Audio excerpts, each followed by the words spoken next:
지금 우리는 그리스도론에 대한 말씀을 전하고 있습니다. 예수님은 이 땅에 왜 오셨을까요? 왜 사람의 몸을 입고 육신의 모습으로 이 땅에 오셨을까요? 성육신의 목적은 무엇입니까? 성육신은 기독교 신앙의 중심입니다.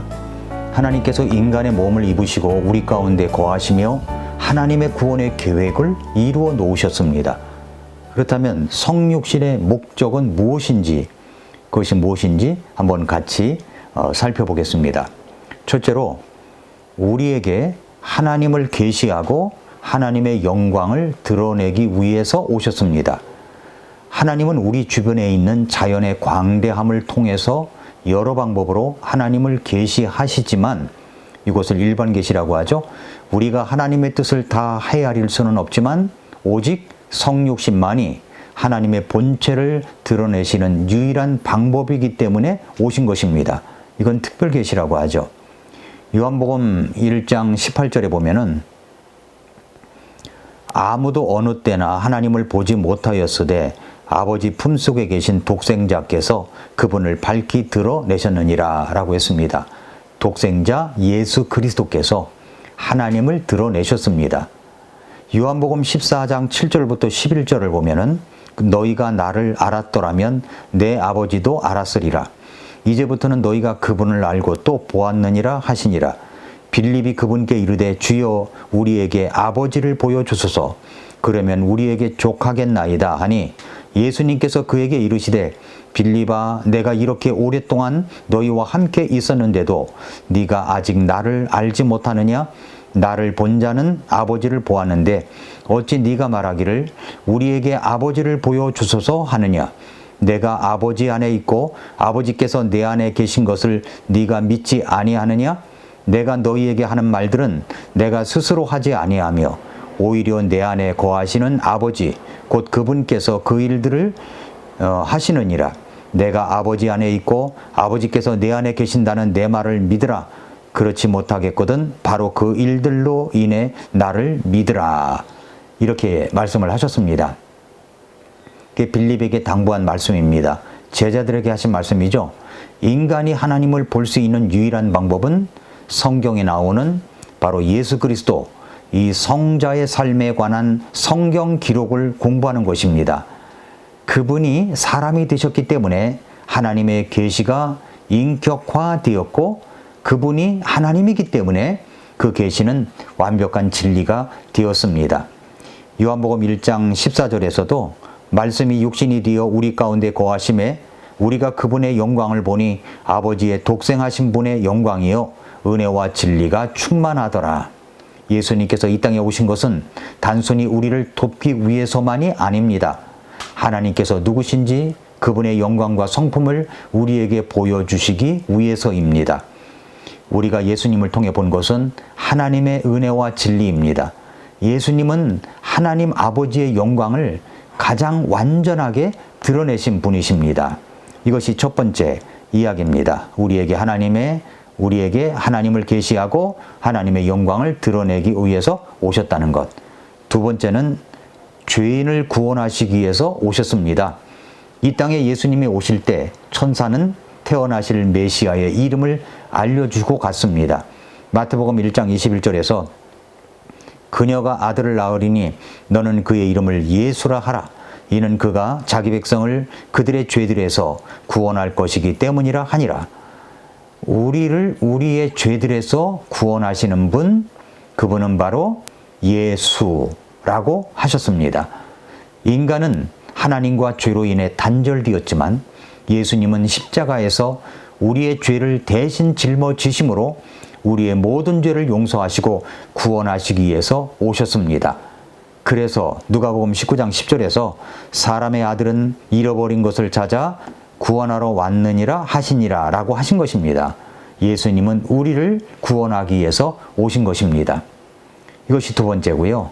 셋째는 하나님과 인간 사이의 죄를 사하고 화해하게 하기 위해서 오셨습니다. 고린도후서 5장 18절 19절 모든 것이 하나님에게서 났으며 그분께서 예수 그리스도를 통해 우리를 자신과 화해하게 하시고 화해하게 하는 사역을 우리에게 주셨으니 곧 하나님께서 그리스도 안에 계셔서 세상을 자신과 화해하게 하시며 그들의 범법들을 그들에게 책임지우지 아니하시고 화해하게 하는 말씀을 우리에게 맡기셨느니라. 죄로 인해서 우리는 하나님과 인간의 관계가 단절되었습니다. 뭐 때문입니까? 죄 때문이라고 그랬죠? 죄의 대가는 사망입니다. 그 후엔 심판이 기다리고 있습니다. 우리는 죽어 심판을 받아 지옥불에 들어가야 했습니다. 그러나 하나님께서 저와 여러분을 그렇게 사랑하셔서 독생자 예수 그리스도를 보내주셨습니다. 그리고 우리를 위해 죽게 하셨습니다. 그의 피로 말미암아 우리의 모든 죄를 깨끗이 씻겨주셨습니다. 그리고 하나님과 우리 사이에 화해의 중보자가 되셨습니다. 예수님은 하나님과 우리 사이에 다리를 놓으셨고 그분을 통해 우리는 다시 하나님과 화해하게 된 것입니다. 죄 없는 예수님만이 우리의 죄값을 대신 짊어지실 수가 있었습니다. 네 번째 이유는 하나님의 사랑을 나타내기 위해서 오신 것입니다. 요한복음 3장 16절 하나님께서 세상을 이처럼 사랑하사 자신의 독생자를 주셨으니 이것은 누구든지 그를 믿는 자는 멸망하지 아니하고 영존하는 생명을 얻게 하려 하심이라 라고 했습니다. 하나님의 사랑은 약속으로만 끝나지 않았습니다. 하나님은 독생자 예수 그리스도를 보내심으로 그 사랑의 대상에 대한 분명한 증거를 보여주셨습니다. 예수님의 성육신은 하나님께서 우리를 얼마나 사랑하시는지를 증명하는 것입니다. 다섯 번째, 우리에게 삶의 본보기를 보여주시기 위해서 오셨습니다. 이 땅에서 구원받은 사람들이 어떻게 살아가야 할까요? 누구를 본받아야 합니까? 누구를 본받아야 됩니까? 바로 예수 그리스도이십니다. 베드로전서 2장 21절에서 바로 그 일을 위해 너희가 부르심을 받았나니 그리스도께서도 우리를 위해 고난을 당하심으로 우리에게 본을 남기사 너희가 자신의 발자취를 따라오게 하셨느니라. 무슨 말씀인지 이해가 되시죠? 요한일서 2장 6절에는 자기가 그분 안에 거한다고 말하는 자는 그분께서 걸으신 것 같이 자기도 그렇게 걸어야만 하느니라. 그렇습니다. 우리는 예수님을 본받아서 그의 삶의 발자취를 따라가기 위해서, 그렇게 따라오도록 하기 위해서 예수님이 이 땅에 오셨다는 말입니다. 여섯째, 다윗 언약을 성취할 수 있도록 하기 위해서 오셨습니다. 누가복음 1장 31절, 33절에 보면은 가브리엘은 마리아에게 네가 아들을 낳고 그의 이름을 예수라 할 것인데 그분은 크게 되고 가장 높으신 분의 아들이라 불릴 것이고 주 하나님께서 그의 조상 다윗의 왕자를 주신다고 하였습니다. 하나님이 인간의 모든 일을 통치하시기는 하지만 왕좌에 대한 이 약속은 보이지 않는 하나님에 의해서는 성취되지 않습니다. 다윗의 왕좌를 차지하기 위해서는 인간의 모습으로 하나님이 오셔야만 했습니다. 그러나 다윗의 왕좌를 영원히 차지하기 위해서는 그 왕좌가 결코 무너져서는 안 됩니다. 그러므로 오직 하나님만이 그 왕좌에 적합한 분이십니다. 그래서 궁극적으로 다윗의 언약을 성취할 사람은 신인 하나님이시면서도 동시에 사람이어야 했습니다. 그래서 예수님께서 인간의 몸을 입으시고 성육신하신 이유 중에 하나가 바로 이것입니다. 일곱째, 마귀 사탄의 일을 멸하시기 위해서 오셨습니다. 요한일서 3장 8절에 죄를 범하는 자는 마귀에게 속하나니 이는 마귀가 처음부터 죄를 짓기 때문이니라. 하나님의 아들께서 나타나신 목적은 이것이니 곧 그분께서 마귀의 일들을 멸하시려는 것이라 라고 했습니다. 예수 그리스도께서 오셔야 마귀 사탄의 일들이 멸절됩니다. 사탄이 지배하는 이 세상에서 마귀의 일을 패배시켜야 했는데 바로 예수 그리스도는 십자가에서 그 일을 이루셨습니다.